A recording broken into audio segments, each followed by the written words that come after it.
Le ristrettezze economiche hanno fatto sì che in molti comuni per le festività natalizie si siano notevolmente ridotte le spese destinate all'organizzazione delle manifestazioni e dei tradizionali addobbi. Al comune di Favara non si può parlare di riduzione, ma di un vero e proprio taglio. Natale è il periodo dell'anno più atteso, soprattutto dai bambini. Il fascino delle luci e dei colori non solo animano le grigie città, ma le rendono particolarmente accoglienti. Ma nella città dell'Agnello Pasquale si spendono fior di quattrini per garantire gli stipendi mensili alla politica e questa purtroppo non riesce a programmare iniziative proprie di intrattenimento neanche per bambini, anziani e disabili.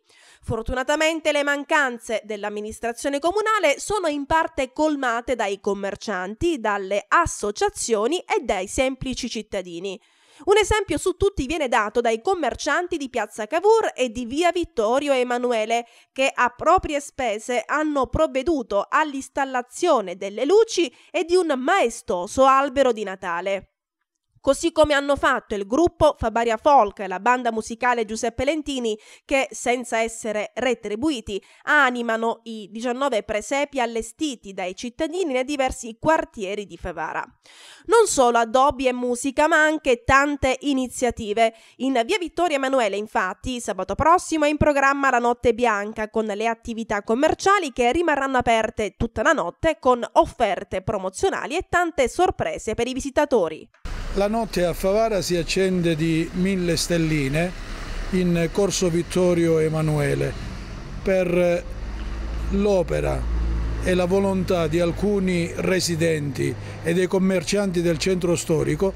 La notte si illumina, come avete potuto vedere dalle immagini della nostra emittente, di numerose stelline che vanno ad addobbare il corso, o meglio una parte del corso che va da Piazza Vespri a Via Umberto.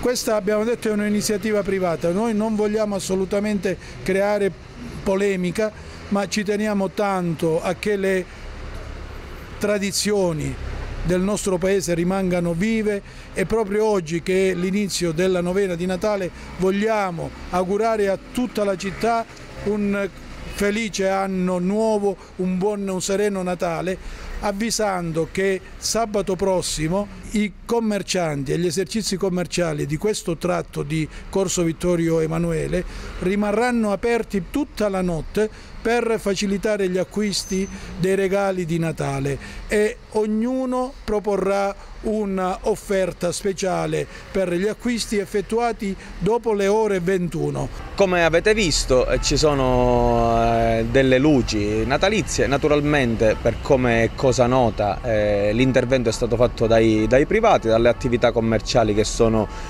sulla piazza. Le difficoltà economiche che in questo momento attanagliano il comune non rendevano possibile illuminare la città. Noi ci siamo fatti carico di dare alla cittadinanza questo piccolo omaggio di aria natalizia. È un momento che capiamo di grosse difficoltà, lo è per il comune, ma lo è certamente per i commercianti, lo è per tutti, per i lavoratori, per i dipendenti, per tutti quanti. Noi abbiamo provato a dare il nostro piccolo contributo, speriamo che abbiamo reso un po' l'idea del Natale.